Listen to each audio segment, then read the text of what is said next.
According to the Holy Bible, the righteous shall be in everlasting remembrance. So it was for Pastor Joseph Ajani, his family, friends, and various personalities from all walks of life eulogized their father, husband, grandfather, brother, and friend, who died on December 30, 2020. Pastor Joseph Osuolale Ajani transited to glory at the age of 83 and was buried on Thursday, January 28, 2021 at his residence at Adagbada Arola Layout beside Bethel Apostolic Christ Church, Apete, Ibadan. Late Ajani is survived by children who are successful in their careers, grandchildren, and great-grandchildren.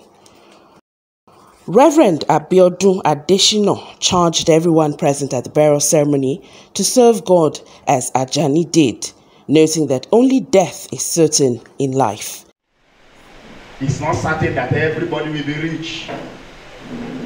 But one thing that levels all mankind is death. We will die one day. In separate interviews with CEOAFRICA, the children, daughters-in-law, relations, ministers of God, and neighbors described late Pastor Ajani as a wonderful, loving, caring, accommodating, and disciplinary father. The first son of Baba Ajani, Professor Emmanuel Kolawole Ajani, Dean, Faculty of Renewable Natural Resources, University of Ibadan, said his father was a wonderful man, caring husband, and loving father to his children. Just like we mentioned, that he's a caring husband and also very loving to his children. My father, just like a Yoruba adage, says, Mom is a goat, father is a mirror. In fact, he is indeed a mirror to us. He has set so many examples in terms of selflessness, in terms of giving without looking back for any benefit, in terms of being a community mover. People that you can see, even despite the COVID issue that we are saying people should not come, and people still rush in after telling them severally, because it's a many things to so many people in a very excellent way. So it's a great loss to us, but we know that God knows the best, and God has taken him home.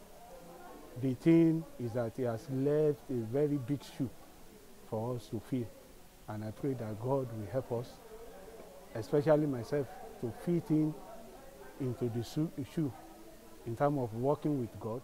Also, one of Baba's daughters, Mrs. Bola Akintude, who acknowledged his attributes, said her father was a wonderful and loving man. My father is a wonderful, he's a caring man. He's a loving father. That's the reason why I'm not even in the mood to talk. Because despite the fact that he's 83, we still want him to be alive. We don't want him to go. His fifth child, Olukunle Ajani, added that Baba had been a wonderful father to all of them. And he did his bit. So he wasn't a materialistic man. And whatever you see around him today, people gathering, is a show of who he really was. He was a kind person. Thank you. Mrs. Emmanuel Folake née Ajani, the last born of the family, also described Baba as a caring and loving father. No word to qualify Baba. He was a confidant whom anyone could run to when passing through hard times. Immediate younger sister to Baba, Mrs. Elizabeth Oluwakemi Adegoke, equally described her brother as an honest, kind, and wonderful father. Very honest, kind, loving.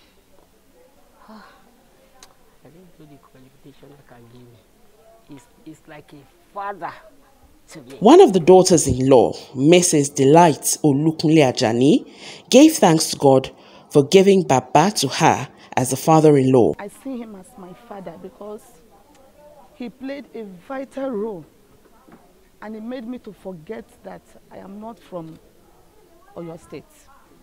He made me to forget that I'm from Abia State. He cuddled me like a child.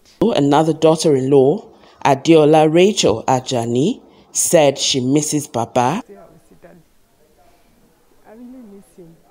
Mrs. Ajani Ayomide, another of Baba's daughters-in-law, said he was a caring and loving father who truly feared God. She described him further as a prayer warrior and disciplinarian whom every woman would pray to have as a father-in-law because he was a real model. Various guests present at the ceremony paid glowing tributes to Baba, describing him as a lover of God who served God and meditated on the word of God even till death. They said he loved prayer and was a man of faith. The burial, which was restricted to family members, had friends and well-wishers follow proceedings online due to the COVID-19 pandemic.